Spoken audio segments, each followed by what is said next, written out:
We have seen Coulomb's law. Now we will move to electric field. Now we will move to the main thing of this chapter, electric field. Students, coulomb law में हम ये पढ़कर आ चुके हैं कि अगर हमारे पास दो चार्जेस हैं, उन दो चार्जेस के बीच में फोर्स की वैल्यू क्या होगी, K Q1 Q2 अपॉन में R स्क्वायर। बट स्टूडेंट्स, आपको ये बात ध्यान रखनी है, एक चार्ज दूसरे चार्ज के ऊपर फोर्स लगा पा रहा है, वो किस वजह से लगा पा रहा है, इलेक्ट्रिक फील्ड की वजह से। इलेक्ट्रिक फील्ड बच्चों हमें समझना है कि पहले इलेक्ट्रिक फील्ड होता क्या है। स्टूडेंट्स, इलेक्ट्रिक फील्ड, अगर आप इलेक्ट्रिक फील्ड की बात करते हैं, आपका electric field is nothing but your area और रीजन। कोई भी चार्ज है, उस चार्ज के आसपास एक रीजन है, एक एरिया है, जिस एरिया के अंदर अगर कोई दूसरा चार्ज प्रेजेंट है तो वो दूसरा चार्ज इस चार्ज की तरफ अट्रैक्ट या फिर रिपेल हो सकता है, depending upon the size of these charges. अगर कोई चार्ज इस एरिया के बाहर रखा है तो इस पे कोई फोर्स ऑफ अट्रैक्शन या फिर रिपल्शन इस चार्ज की वजह से नहीं लगेगा। इस चार्ज के आसपास एक चीज है, एक एरिया है, जिसको हम कह रहे हैं इलेक्ट्रिक फील्ड। ये इलेक्ट्रिक फील्ड है, इसी की वजह से दूसरे चार्जेस, ये चार्ज जो है दूसरे चार्जेस के ऊपर क्या अप्लाई कर पा रहा है, फोर्स अप्लाई कर पा रहा है। हमें ये बात याद रखनी है कि चार्ज अपने आसपास क्रिएट करता है फील्ड, और इस फील्ड की वजह से this charge is capable of producing force on other charges. Due to this field, this source charge is capable of producing force on other charges. तो स्टूडेंट्स, अगर मेरे पास ये चार्ज है, इसके आसपास एक इलेक्ट्रिक फील्ड है, इसके आसपास एक एरिया है जिसके अंदर दूसरे चार्जेस एक फोर्स ऑफ अट्रैक्शन या फिर रिपल्शन फील कर सकते हैं, उस एरिया को हम बोलते हैं इलेक्ट्रिक फील्ड। बस अगर आप उस इलेक्ट्रिक फील्ड की इंटेंसिटी निकालना चाहते हैं, देखो बच्चों, इस चार्ज की वजह से जो भी इलेक्ट्रिक फील्ड इसके आसपास है, ये तो बात पक्की है कि इस चार्ज के आसपास क्या है, एक इलेक्ट्रिक फील्ड है। बट इस चार्ज की वजह से जो इलेक्ट्रिक फील्ड है वो डिफरेंट पॉइंट्स पर सेम नहीं है। इस चार्ज ने जितना इलेक्ट्रिक फील्ड यहाँ क्रिएट किया और जितना इलेक्ट्रिक फील्ड इस पॉइंट पर क्रिएट किया, वो सारे पॉइंट्स पर इलेक्ट्रिक फील्ड की इंटेंसिटी क्या होगी, डिफरेंट होगी। चार्ज की वजह से जो इलेक्ट्रिक फील्ड है वो हर एक पॉइंट पे क्या होगा, डिफरेंट होगा, और इस चार्ज की स्ट्रेंथ हर एक पॉइंट पर कितनी होगी, उसको हम डिनोट करते हैं इलेक्ट्रिक फील्ड इंटेंसिटी से। इलेक्ट्रिक फील्ड इंटेंसिटी हमें बताता है चार्ज के पास किसी भी पॉइंट पर उस इलेक्ट्रिक फील्ड की स्ट्रेंथ कितनी है। इस चार्ज के आसपास एक इलेक्ट्रिक फील्ड है और इस फील्ड की स्ट्रेंथ कितनी है इस पॉइंट पर, अगर मुझे वो बताना है तो उसको मैं क्या बोलूंगी, electric field intensity at this point. इस इंटेंसिटी को निकालने के लिए हमारे पास एक फॉर्मूला है, force per unit test charge. Students, इस चीज पर अभी हम एक ध्यान देंगे। What is this test charge? बच्चों, ये है मेरे पास एक सोर्स चार्ज जिसका इलेक्ट्रिक फील्ड मैं पता लगाना चाहती हूँ। ये है मेरे पास सोर्स चार्ज जिसका इलेक्ट्रिक फील्ड मैं पता लगाना चाहती हूँ at this point. Suppose at this point मैं जानना चाहती हूँ कि इस चार्ज का इलेक्ट्रिक फील्ड इंटेंसिटी कितनी है इस पॉइंट पर। देखो, हमें पता है इस चार्ज के आसपास इलेक्ट्रिक फील्ड है, बट इस चार्ज की वजह से इस पॉइंट पर कितनी इंटेंसिटी है इलेक्ट्रिक फील्ड की, अगर मुझे ये पता लगाना है तो इस पॉइंट पर मुझे रखना पड़ेगा एक टेस्ट चार्ज। आपको इस पॉइंट पर अगर आपको इलेक्ट्रिक फील्ड इंटेंसिटी निकालनी है तो आपको रखना पड़ेगा इस पॉइंट पर एक टेस्ट चार्ज। मतलब इस सोर्स चार्ज की इलेक्ट्रिक फील्ड इंटेंसिटी कितनी है इस पॉइंट पे, तो मैं यहाँ पर एक टेस्ट चार्ज रखूंगी और चेक करूंगी कि ये चार्ज इस चार्ज के ऊपर कितना फोर्स अप्लाई करेगा। देखो, हमें पता है ये सोर्स चार्ज जो है इस टेस्ट चार्ज के ऊपर एक फोर्स अप्लाई करेगा। अगर ये सपोज आपका टेस्ट चार्ज क्या है, पॉजिटिव चार्ज है, your test charge is positive charge, तो ये आपका सोर्स पॉजिटिव चार्ज इस टेस्ट चार्ज को रिपेल करेगा, क्योंकि हमें पता है like charges repel each other. ये चार्ज आपका इस चार्ज के ऊपर एक फोर्स लगाएगा, तो जितना आपके सोर्स चार्ज ने इस टेस्ट चार्ज के ऊपर फोर्स लगाया, उसी का यूज करके हम उस पॉइंट पर क्या निकालेंगे, उसकी इलेक्ट्रिक फील्ड इंटेंसिटी। इस पॉइंट पर इलेक्ट्रिक फील्ड की वैल्यू क्या होगी, force experienced by this test charge, force experienced by this test charge. तो ये आपका एक जनरल फॉर्मूला है जो आपको किसी भी पॉइंट पर सोर्स चार्ज की इलेक्ट्रिक फील्ड की वैल्यू बताएगा। स्टूडेंट्स, आपको एक बात और याद रखनी है, न्यूमेरिकल्स में तो आप सिर्फ ये रिलेशन यूज करेंगे, बट प्रैक्टिकली अगर आपको इलेक्ट्रिक फील्ड इंटेंसिटी का फॉर्मूला देना है तो आप यहाँ पर एक लिमिट लगाएंगे, limit test charge equals to zero, limit test charge equals to zero. फॉर्मूले में आप सिर्फ इतना फॉर्मूला यूज कर सकते हैं, force per unit charge. But अगर हम प्रैक्टिकली बात करें तो इस फॉर्मूले में हम एक चीज और यूज करेंगे, limit your test charge should be zero.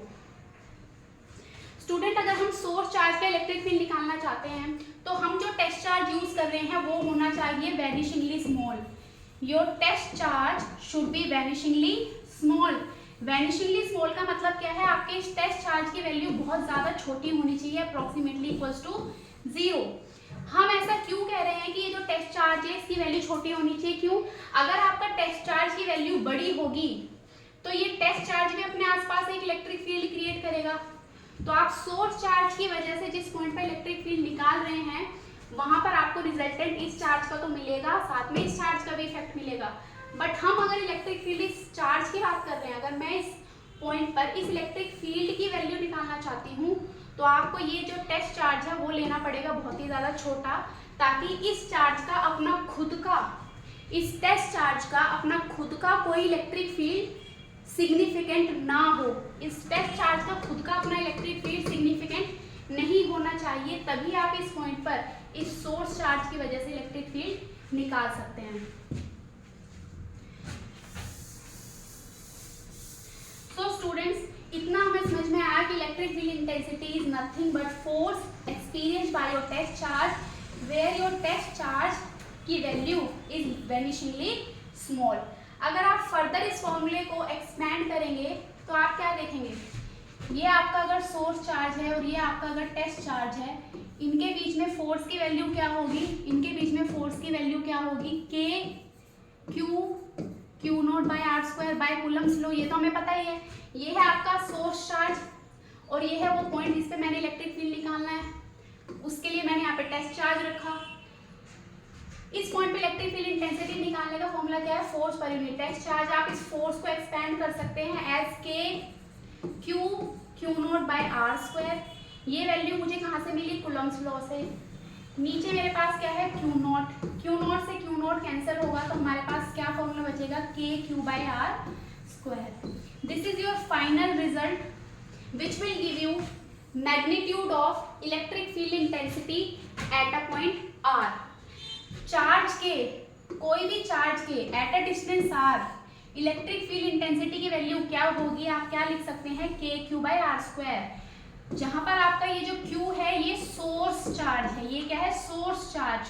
तो आप इस फॉर्मूले में देख सकते हैं इलेक्ट्रिक फील्ड की वैल्यू आपके टेस्ट चार्ज पर डिपेंड नहीं कर रही है, क्योंकि टेस्ट चार्ज Q नॉट की वैल्यू ऊपर वाले Q नॉट के साथ कैंसिल हो गई। तो आपके पास जो फॉर्मूला बचता है वो सिर्फ क्या है, K q by r square. तो this formula doesn't depends upon value of this test charge. तो बच्चों, अब हमारे पास कितने फॉर्मूले हो गए हैं, दो। अब हमारे पास कितने रिलेशन हैं, दो चार्जेस के बीच में अगर आपको फोर्स निकालना है तो हमारे पास एक रिलेशन है के Q1 Q2 bye r square. अगर आपको किसी भी चार्ज का इलेक्ट्रिक फील्ड इंटेंसिटी निकालनी है एट एनी पॉइंट तो हमारे पास क्या रिलेशन है, K q by r square. इन दोनों रिलेशन में सिर्फ एक दूसरे चार्ज का फर्क है। Almost these two relations are same. Electrostatic force और इलेक्ट्रिक फील्ड, ये दोनों के relation are almost same, but एक डिफरेंस सिर्फ किसका है, दूसरे चार्ज का। इलेक्ट्रिक फील्ड के फॉर्मूले में हमारे टेस्ट चार्ज की वैल्यू पर डिपेंड आपका इलेक्ट्रिक फील्ड नहीं करता है, बट यहाँ पर आपके दोनों चार्जेस आते हैं। बस आपको फॉर्मूले में ये दोनों चीजें याद रखनी है। Now moving ahead, after electric field intensity we will discuss electric field lines. So students, हमने ये तो देख लिया कि एक चार्ज के आसपास एक रीजन है, जिस रीजन को हम क्या बोल रहे हैं, electric field, electric field. But ये रीजन हम ड्रॉ कैसे करेंगे?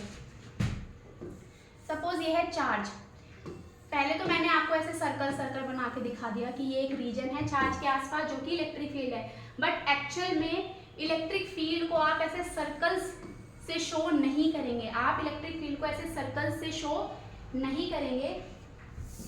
इलेक्ट्रिक फील्ड बेसिकली क्या है, चार्ज के आसपास लाइंस हैं, चार्ज के आसपास लाइंस हैं। इलेक्ट्रिक फील्ड को हम किससे शो करते हैं? लाइंस से। किससे शो करेंगे? लाइंस। ये लाइंस आपकी स्ट्रेट भी हो सकती हैं और ये लाइंस आपकी कर्व भी हो सकती हैं, इस तरीके से।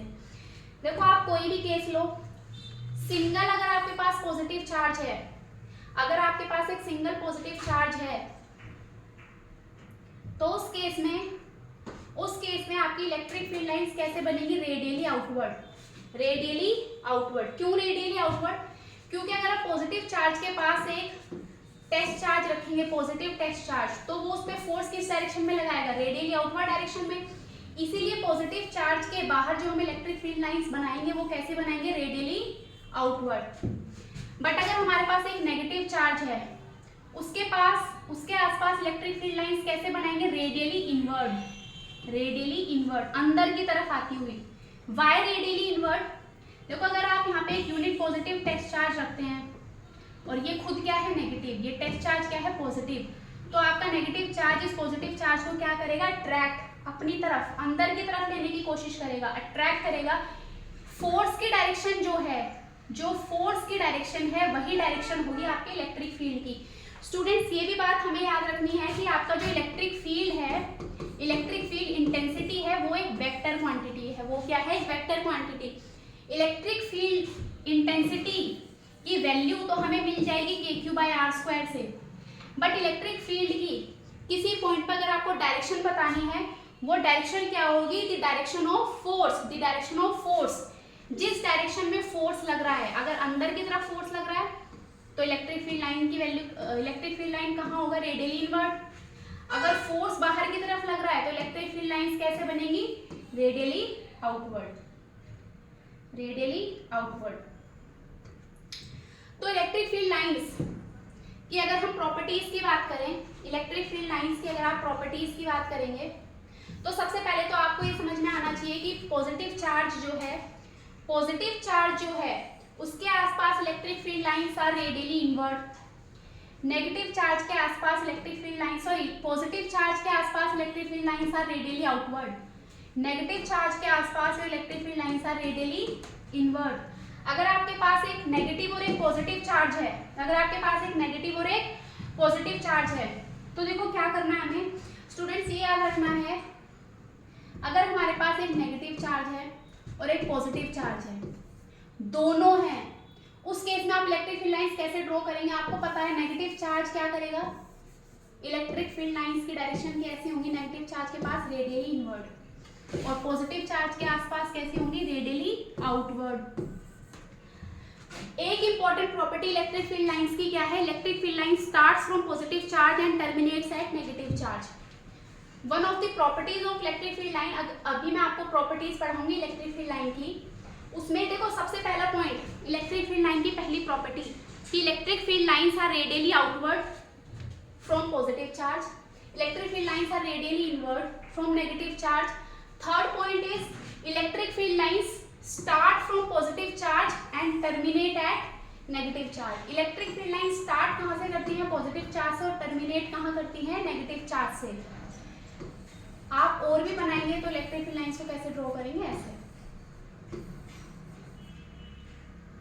ये साइन दिखा रहे हैं कि पॉजिटिव चार्ज से इलेक्ट्रिक फील्ड लाइंस बाहर निकल रही हैं। ये साइन, ये वाली डायरेक्शन दिखा रही है कि नेगेटिव चार्ज की तरफ इलेक्ट्रिक फील्ड लाइंस टर्मिनेट कर रही हैं। ये पूरी चीजें हमें क्या बता रही है कि electric field line positive charge से स्टार्ट होकर कहाँ खत्म हो रही है? नेगेटिव चार्ज पर, नेगेटिव चार्ज पर।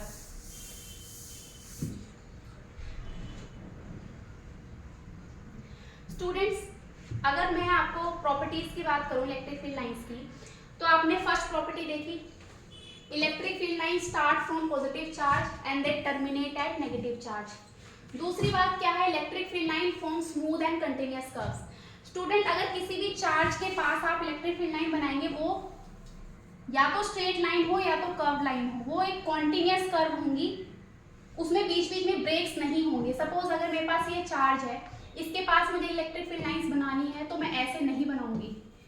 ऐसा नहीं है कि इलेक्ट्रिक फील्ड लाइन थोड़े डिस्टेंस तक हुई फिर बीच में गायब हो गई, फिर थोड़े डिस्टेंस तक ट्रैवल करी फिर बीच में गायब हो गई। ऐसा डिसकंटिन्यूअस कर्व नहीं मिलेगा आपको इलेक्ट्रिक फील्ड लाइंस में। इलेक्ट्रिक फील्ड लाइन से पूरा स्मूथ कर्व बनाएंगे, पूरा स्मूथ कर्व, बीच में यहाँ पर ब्रेक्स नहीं होंगे, बीच में यहाँ पर ब्रेक्स नहीं होंगे। ये मतलब है आपका सेकेंड पॉइंट का।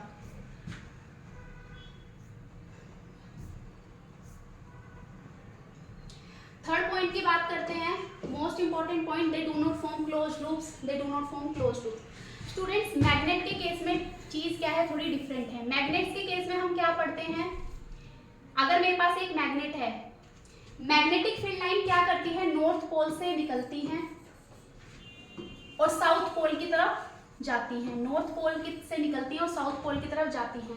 जैसे कि आपका चार्जेस का केस है, चार्जेस के केस में क्या है, आपकी इलेक्ट्रिक फील्ड लाइन पॉजिटिव से स्टार्ट होंगी और नेगेटिव की तरफ टर्मिनेट करेंगी, पॉजिटिव से स्टार्ट करेंगे और नेगेटिव की तरफ टर्मिनेट करेंगे। वही सेम केस मैग्नेट्स के केस में भी है, magnetic field lines north pole से स्टार्ट करेंगे और साउथ पोल की तरफ टर्मिनेट करेंगे। बस मैग्नेट्स के केस में एक चीज डिफरेंट क्या है, आपकी मैग्नेटिक फील्ड लाइन साउथ से वापस कहाँ जाएंगी, नॉर्थ की तरफ, नॉर्थ से साउथ की तरफ गई और साउथ से वापस कहाँ गई, नॉर्थ की तरफ। तो आपकी मैग्नेटिक फील्ड लाइंस ने पूरा एक क्लोज्ड लूप फॉर्म किया। Magnetic field lines form a closed loop, but आपकी इलेक्ट्रिक फील्ड लाइन ऐसा काम नहीं करेंगी। आपकी इलेक्ट्रिक फील्ड लाइन पॉजिटिव से स्टार्ट होगी, नेगेटिव पे खत्म हो जाएंगी, नेगेटिव से वापस पॉजिटिव की तरफ नहीं आएंगी, वो एक पूरा सर्कल फॉर्म नहीं करेंगी। बच्चों ये बात याद रखनी है, कॉम्पिटिटिव एग्जाम्स हो या सीबीएसई हो, आपको इलेक्ट्रिक फील्ड लाइंस ड्रॉ करके देंगे तो आपको ये याद रखना है कि इलेक्ट्रिक फील्ड लाइन पॉजिटिव से स्टार्ट होकर नेगेटिव की तरफ तो जाती हैं, बट नेगेटिव से वापस पॉजिटिव की तरफ नहीं आएंगी। इलेक्ट्रिक फील्ड लाइंस ऐसा क्लोज लूप फॉर्म नहीं करेंगी जैसी आपकी मैग्नेटिक फील्ड लाइंस फॉर्म करती हैं। फिफ्थ पॉइंट की बात करें, electric field lines do not intersect each other. Students ये भी बात हमने याद रखनी है कि दो इलेक्ट्रिक फील्ड लाइंस कभी भी इंटरसेक्ट नहीं करती। हमें ये पता है अगर आपको किसी भी पॉइंट पर इलेक्ट्रिक फील्ड की डायरेक्शन बतानी है तो हम क्या करते हैं, अगर सपोज करो ये एक इलेक्ट्रिक फील्ड लाइन है, इस पॉइंट पर अगर आपको इलेक्ट्रिक फील्ड की डायरेक्शन बतानी है तो आप इस कर्व पे एक टेंजेंट बनाओगे। जिस डायरेक्शन में टेंजेंट है सपोज उसी डायरेक्शन में आपकी इलेक्ट्रिक फील्ड की डायरेक्शन है। अगर इस पॉइंट पे मुझे इलेक्ट्रिक फील्ड की डायरेक्शन बतानी है तो मैं इस कर्व के यहाँ पर एक टेंजेंट बनाऊंगी, जिस डायरेक्शन में मुझे टेंजेंट मिलेगा वही डायरेक्शन मेरी क्या होगी, इलेक्ट्रिक फील्ड की होगी। तो यही चीज आपको याद रखनी है और हम इस पॉइंट को एक्सप्लेन कर पाएंगे। स्टूडेंट्स अगर दो इलेक्ट्रिक फील्ड लाइन क्रॉस करेंगी, अगर दो इलेक्ट्रिक फील्ड लाइंस क्रॉस करेंगी तो देखो क्या होगा, जहां पर आपको पॉइंट ऑफ इंटरसेक्शन मिलेगा, ये आपका पॉइंट ऑफ इंटरसेक्शन है, ये आपके दो इलेक्ट्रिक फील्ड लाइंस हैं और ये क्या कर रही हैं, क्रॉस कर रही हैं। सपोज करो जिस पॉइंट पर आपकी इलेक्ट्रिक फील्ड लाइंस ने क्रॉस किया और आप यहाँ पर अगर टेंजेंट ड्रॉ करोगे तो आप एक टेंजेंट ऐसे ड्रॉ कर सकते हो और एक टेंजेंट को ऐसे ड्रॉ कर सकते हो। तो पॉइंट ऑफ इंटरसेक्शंस पर हमने दो टेंजेंट्स ड्रॉ कर पाए। अब क्योंकि मेरे पास दो टेंजेंट्स हैं तो इसी सेम पॉइंट पर एक वैल्यू इलेक्ट्रिक फील्ड की इस डायरेक्शन में आ सकती है और एक वैल्यू इस डायरेक्शन में। इसका मतलब क्या है, आपको एक ही पॉइंट पर दो वैल्यूज मिल रही है इलेक्ट्रिक फील्ड की, विच इज नॉट पॉसिबल। इसलिए हम बोल रहे हैं कि दो इलेक्ट्रिक फील्ड लाइंस कभी भी इंटरसेक्ट नहीं करेंगी। अगर दो इलेक्ट्रिक फील्ड लाइन आपस में इंटरसेक्ट करेंगी then you will have a point of intersection. At the point of intersection we will be having tangents in two direction which will give you two directions of electric field. In that case we will be having two values of electric field at the point of intersection which is not possible. Okay, now moving to next property, electric field lines are perpendicular to the surface of conductor. बच्चों आपको ये याद रखना है कि जो भी आपका कंडक्टर होगा, जो भी आपका कंडक्टर होगा, इलेक्ट्रिक फील्ड लाइंस हमेशा उसके क्या होंगी, परपेंडिकुलर होंगी। आपकी electric field lines will always make an angle of 90 degree with the surface of conductor. और कंडक्टर के अंदर इलेक्ट्रिक फील्ड हमेशा क्या होगा, जीरो। ये दो प्रॉपर्टी आपको कंडक्टर के रिस्पेक्ट में याद रखनी है कि electric field lines are always perpendicular to the surface of conductor and the value of electric field inside the conductor is always zero. इस चीज का डिस्कशन एज ऑफ नाउ हम इस चैप्टर में नहीं करेंगे। सेकंड चैप्टर जब हम इलेक्ट्रोस्टैटिक्स का पढ़ेंगे उसमें हम इस चीज को प्रूव भी करेंगे, गॉस थ्योरम से भी प्रूव करेंगे इस चैप्टर में, और अगले चैप्टर में और डिटेल से पढ़ेंगे, इस चीज को प्रूव करेंगे कि व्हाई हमारी electric field lines are perpendicular to the surface of conductor and why electric field inside a conductor is zero. As of now आपको सिर्फ ये चीजें याद रखनी है कि कंडक्टर के अंदर इलेक्ट्रिक फील्ड जीरो है और कंडक्टर के सरफेस से electric field lines are always perpendicular. इस चीज को हम प्रूव करेंगे गॉस थ्योरम में, और इस चैप्टर को, इस कॉन्सेप्ट को हम और डिटेल में देखेंगे नेक्स्ट चैप्टर में। Okay, now moving ahead, electric dipole moment. Students, आपने इंडिविजुअली चार्जेस को तो पढ़ा कि मेरे पास एक है नेगेटिव चार्ज, एक है पॉजिटिव चार्ज। अगर मैं एक ऐसा सिस्टम ले लूं, एक ऐसा अरेंजमेंट जिसमें मेरे पास नेगेटिव चार्ज भी है और पॉजिटिव चार्ज भी है and they are separated by a small distance 2l या फिर 2a, ऐसे अरेंजमेंट को हम बोलते हैं डायपोल। बच्चों, डायपोल क्या है? Two equal and opposite charges separated by a small distance. जब हमारे पास दो इक्वल एंड ऑपोजिट चार्जेस हों which are separated by a small distance, उसी को हम क्या बोलते हैं? डायपोल। डायपोल के आपको बहुत सारे एग्जांपल्स पता हैं, जैसे कि HCl, हाइड्रोक्लोराइड। आपको पता है H के ऊपर है पॉजिटिव चार्ज, Cl के ऊपर है नेगेटिव चार्ज। ये क्या है? दो चार्जेस हैं, इक्वल एंड ऑपोजिट चार्जेस, और इनके बीच में छोटा सा डिस्टेंस है, तो ये किसको डिनोट करता है? डायपोल को। सिमिलर एग्जांपल है हमारे पास NaCl का। Na के ऊपर है पॉजिटिव चार्ज, Cl के ऊपर है माइनस चार्ज, तो ये हमें क्या दिखा रहा है? Two equal and opposite charges separated by a small distance, this is also your dipole. ये भी हमारे पास क्या है? एक डायपोल। तो बच्चों, डायपोल तो हमें समझ में आ गया कि डायपोल होता क्या है, बट आपको एक चीज और याद रखनी है, dipole itself is not a physical quantity. Dipole अपने आप में कोई फिजिकल क्वांटिटी नहीं है, बट डायपोल का एक क्या होता है? Dipole moment. डायपोल का हम क्या निकाल सकते हैं? डायपोल मोमेंट, जो कि क्या है? एक फिजिकल क्वांटिटी, जो कि क्या है? एक फिजिकल क्वांटिटी। बच्चों, डायपोल खुद में कोई फिजिकल क्वांटिटी नहीं है, पर डायपोल का हम क्या निकाल सकते हैं? डायपोल मोमेंट, जिसको हम किससे डिनोट करते हैं? P से, और ये है हमारी फिजिकल क्वांटिटी। डायपोल मोमेंट का फॉर्मूला क्या है? Product of either charge into separation between two charges. दोनों डायपोल के दोनों चार्जेस का मैग्नीट्यूड तो सेम है, तो कोई भी चार्ज का मैग्नीट्यूड लो, उसके सेपरेशन से मल्टीप्लाई करो, वो चीज हमें क्या दे देगी? इस डायपोल का डायपोल मोमेंट, इस डायपोल का डायपोल मोमेंट। तो electric dipole moment is nothing but product of magnitude of charge and distance between charges. Dipole moment आपका क्या है? एक वेक्टर क्वांटिटी है। बच्चों देखो, डायपोल मोमेंट के ऊपर हमने क्या बनाया? एक वेक्टर का साइन बनाया। इसका मतलब क्या है? Dipole moment is a vector quantity. अगर डायपोल मोमेंट एक वेक्टर क्वांटिटी है तो इसकी एक डायरेक्शन होगी, तो डायपोल मोमेंट की डायरेक्शन क्या होती है? From minus to positive charge, from negative to positive charge. देखो, ये एरो मैंने बनाया है, इस एरो का मतलब क्या है? डायपोल मोमेंट, जो कि रन करता है from negative to positive charge. ये डायरेक्शन है आपके डायपोल मोमेंट की। तो इतनी बात हमें समझ में आई, dipole moment is nothing but the product of charge and separation between two charges. आपका dipole moment is a vector quantity. Since it is a vector quantity, so it must be having some direction, and the direction is from negative to positive. From negative to positive.